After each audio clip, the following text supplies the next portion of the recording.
지난 토요일 새벽에는 왕같은 제사장이라는 제목으로 말씀을 살펴보았습니다.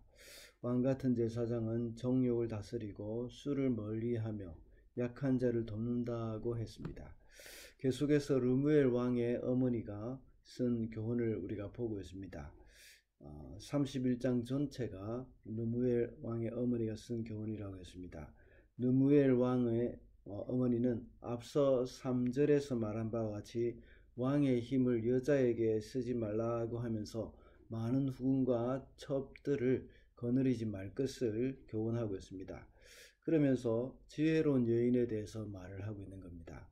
여기서 말하는 지혜로운 여인은 개역개정에서는 현숙한 여인으로 번역을 하였고, 또 우리가 보고 있는 새 번역에서는 유능한 아내라고 번역을 했습니다. 잠언의 흐름 전체를 볼 때에 바로 지혜에 관한 것이기도 하고, 오늘은 잠언의 마지막 시간으로 이렇게 전체를 마무리하는 입장에서 제목을 지혜로운 여인이라고 잡았습니다. 본인은 준비도 되지 않은 채, 자기 자신은 준비도 되지 않은 채 지혜로운 여인 또는 지혜로운 아내를 만나려고 한다는 것은 참 그것은 쉽지 않은 일입니다. 지혜로운 아내를 만나기 위해서는 먼저 지혜로운 사람이 되어야 합니다. 그래야 지혜로운 사람을 알아보는 그런 눈이 있게 되어지는 겁니다.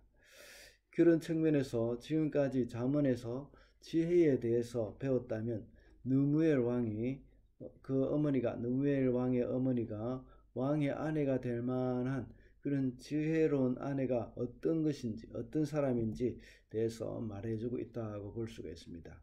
이런 사람은 한마디로 선을 행하는 사람이라고 12절에서 말씀하고 있습니다. 이렇게 12절의 말씀, 오직 선행으로 남편을 도우며 해를 입히는 일이 없다는 말로 시작해서 그 다음에 나오는 말로 그것을 구체적으로 13절부터는 구체적으로 그것을 설명하고 있다고 볼 수가 있습니다. 그래서 첫째로 보면 지혜로운 여인은 부지런합니다. 13절부터 19절까지인데 제가 두 절만 읽어보겠습니다. 13절과 14절입니다. 양털과 사물 구에다가 부지런히 손을 놀려 일하기를 즐거워한다. 또한 상인의 배와 같이 먼 곳에서 먹거리를 구하여 오기도 한다. 이제 13절부터는 지혜로운 여인의 그런 이 구체적인 행동과 그 결과를 묘사하고 있습니다. 그 중에 19절까지는 지혜로운 여인이 얼마나 부지런히 일을 하는지 설명하고 있는 것입니다. 13절에서는 겨울에 입을 옷의 그 재료를 구하고 부지런히 손을 놀려서 일하기를 즐거워하는 그런 모습을 그려놓고 있습니다. 그리고 14절에서는 가족들에게 필요한 것을 구하기 위해서 원근을 가리지 않고 아주 적극적으로 활동을 하는 그런 부지런함을 또 말씀하고 있습니다. 더 나아가서 15절에는 가족을 사랑하고 풍성한 그 경제 생활을 위해서 모두가 자고 있는 그 밤중에 먼저 일어나는 모습을 보여주고 있습니다. 밭을 사고 포도원을 가꾸며 또 허리를 동여매고 억센 팔로 일을 한다고 말합니다. 그리고 사업이 잘 되는 것을 보고 밤에도 불을 끄지 않는 그런 일을 부지런한 모습들을 말씀을 하고 있습니다. 이런 모습은 다소 이렇게 조금의 과장된 표현이긴 하지만 그 여인의 왕성한 활동 그리고 또 아주 근면성실한 그런 모습들을 강조하고 표현을 하고 있는 것입니다. 이렇게 지혜로운 여인은 항상 부지런하다는 것을 말씀하고 있습니다. 하나님은 친히 수고하는 모습을 아름답게 보십니다. 우리가 하는 그 노동은 우리의 품위를 깎아내리는 것이 아닙니다. 오히려 우리에게 주신 그 신성한 의무이고 특권이 바로 노동이라고 할 수 있습니다. 그래서 늘 부지런히 살아가는 우리 성도들이 되어야 하겠습니다. 둘째로 지혜로운 여인은 주변 사람들을 잘 섬깁니다. 20절과 21절 말씀입니다. 한 손은 펴서 가난한 사람을 돕고 다른 손은 펴서 궁핍한 사람을 돕는다. 온 식구를 홍색 옷으로 따스하게 입히니 눈이 와도 식구들 때문에 걱정하는 일이 없다. 20절은 자비와 구제를 몸소 실천하는 그런 사람이라는 것을 말씀하고 있습니다.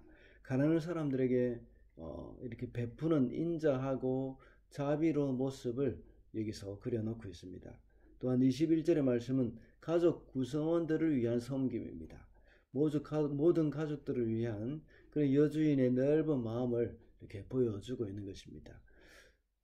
이렇게 함으로 말미암아 집안에 있는 모든 사람들을 위해서 준비를 다 해놓았기 때문에 추위가 와도 그 추위로 인해서 염려를 하지 않는다는 것을 말씀하고 있습니다.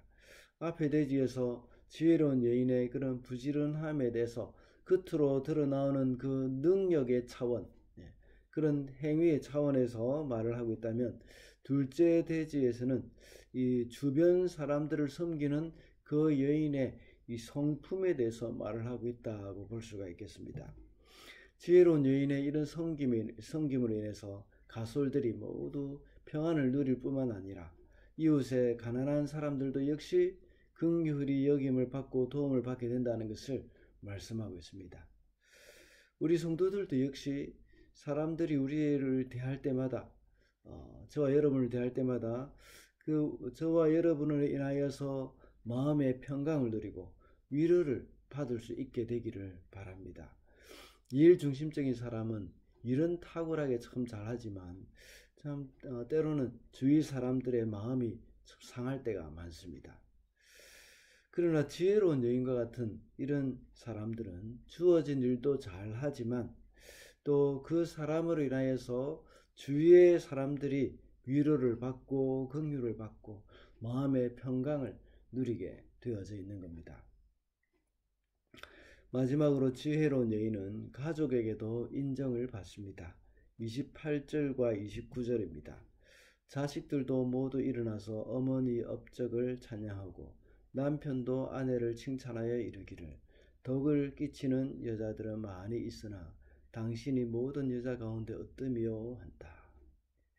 이렇게 지혜로운 여인은 그 자녀들도 어머니의 업적을 찬양하고 남편도 아내를 칭찬한다고 했습니다. 이렇게 가족들에게 인정을 받게 된다는 것입니다. 아내이든지 남편이든지 가정에서 배우자와 자녀들에게 이 정도로 인정을 받는 것은 참 쉽지가 않습니다.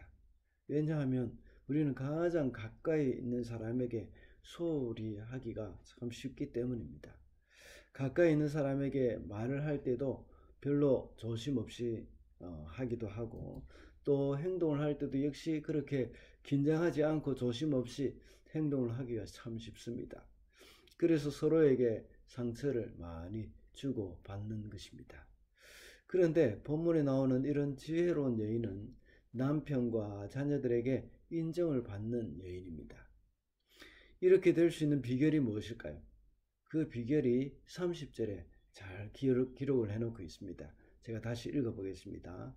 고운 것도 거짓되고 아름다운 것도 헛되지만 주님을 경외하는 여자는 칭찬을 받는다. 그 비결은 바로 여호와를 경외하기 때문이라고 말을 하고 있습니다. 여호와 하나님을 경외하기 때문에 이렇게 칭찬을 받고 있다는 겁니다. 겉으로 꾸며서 고와 보이고 아름다워 보인다고 하더라도 그 속 사람이 아름답지 못하다면 겉으로 보기에 고운 것, 겉으로 보기에 아름다운 것 모두가 헛되고 거짓되고 많은 것입니다. 그래서 지혜의 근본은 바로 하나님을 경외하는 것이라고 했는데, 지혜로운 여인이 바로 자식들에게나 남편에게나 칭찬을 듣게 된다는 것을 말씀하고 있습니다. 그러므로 성도들은 모두가 여호와를 경외하는 그런 사람들로서 지혜로운 여인과 같이 이웃들에게 뿐만 아니라 가족들에게도 인정을 받게 되는 그런 우리 성도들이 되시기를 바랍니다. 말씀을 맺겠습니다. 오늘은 지혜로운 여인이라는 제목으로 말씀을 살펴보았습니다. 지혜로운 여인은 부지런하고 주위 사람들을 잘 섬기며 가족들에게도 인정을 받는 사람이라고 했습니다.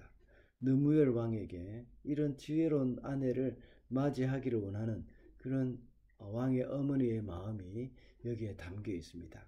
우리 성도들도 역시 지혜로운 그리스도의 신부가 되어서 주님이 우리에게 주신 이 땅에서의 사명을 잘 감당할 뿐만 아니라 주님 닮은 성품으로 모든 사람에게 평안을 주는 저와 여러분이 되시기를 바랍니다.